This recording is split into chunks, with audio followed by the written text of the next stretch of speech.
to the Situationship Expert YouTube channel. I am your host, India Lynn, also known as the Situationship Expert, first on TikTok, now on YouTube. If it is your first time here, I want to welcome you to the channel. If it is not your first time here, welcome back.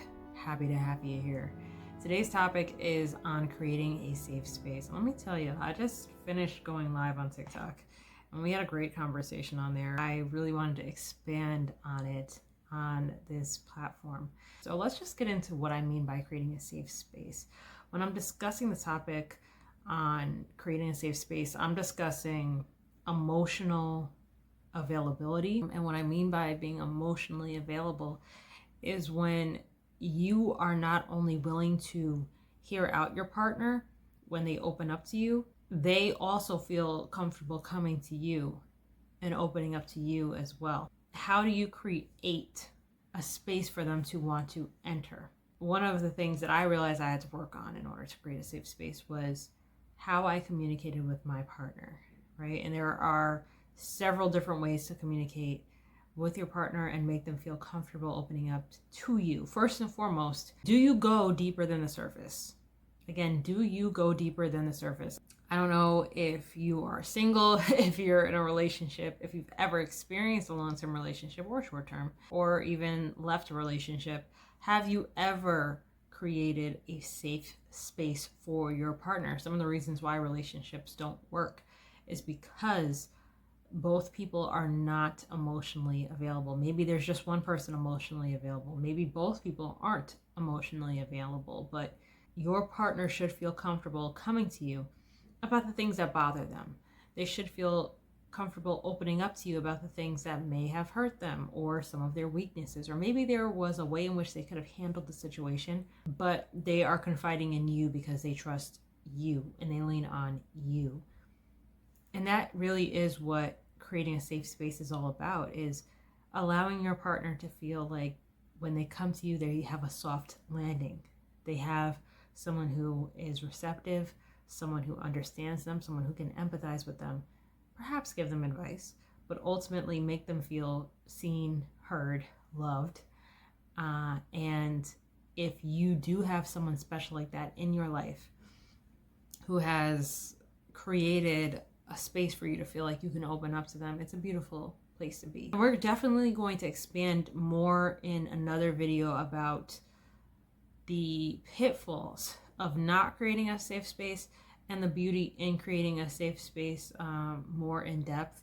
But there are definitely consequences for what happens when you don't create a safe space for your partner that people don't understand, and how it negatively affects the relationship. But for the most part in this video, this is more about the importance of creating one. And so let's say you are already in a relationship. Again, this advice can speak to people who are single, who are dating, people who are open to a relationship in the future. But if you are already in a relationship, one way that you can help your partner feel comfortable around you is have a willingness to listen to them. No matter what you assume or think the conversation is going to be, just hear them out. Make them feel seen, heard, loved. It's important.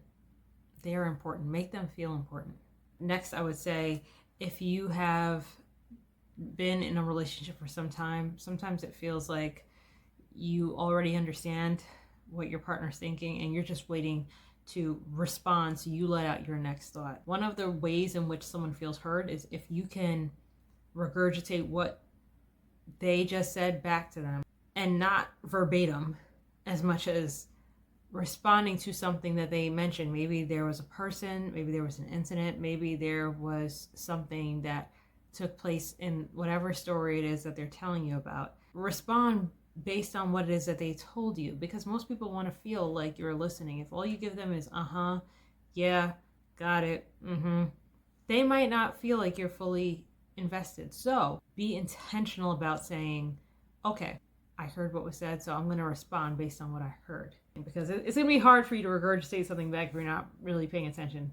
Next point, people want to feel understood, like they're understood. They want to feel like you understand. They want to feel like when they speak, they are making points that resonate with the person that they're speaking to.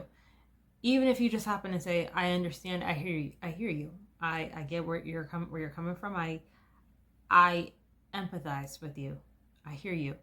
People want to feel like they're understood. They don't want to feel like they're talking to a wall.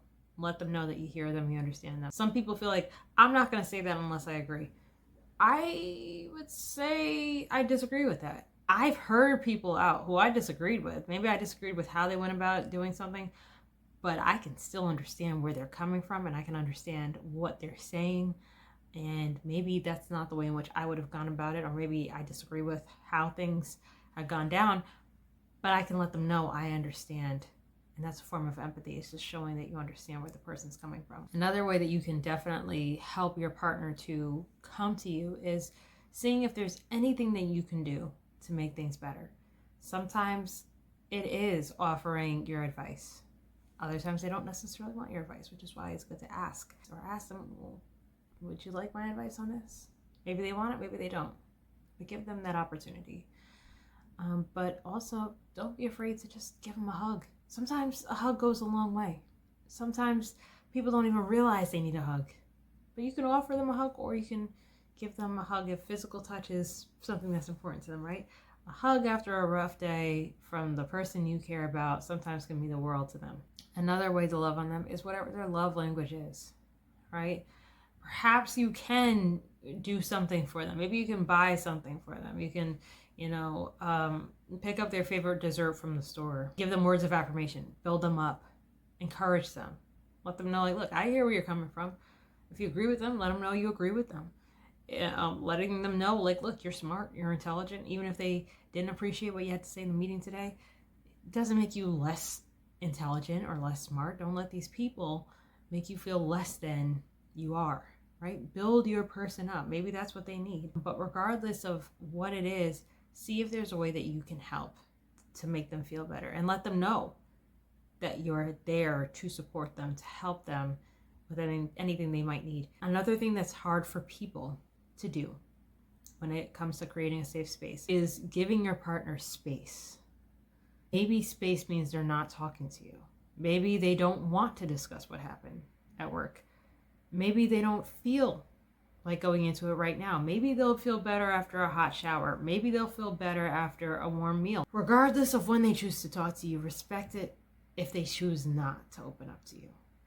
And that's where a lot of people also get in trouble, is when they say, nah, I'm going to press until they tell me. I'm going to press until they open up, because that's what we're in a relationship for them to open up and confide in me. You can't make someone confide in you. You can't. And maybe you want them to open up to you, or you understand that something is wrong, but nonetheless, you can't force your way in. Be empathetic, be understanding, do everything in your power to let them know that when they are ready to open up to you, that you are available. That helps a relationship. But pressing someone, demanding they open up to you, it's not going to make things better. It's not going to make them feel compelled to open up to you in the future. It just means that you're pushy, and maybe that will make them retreat.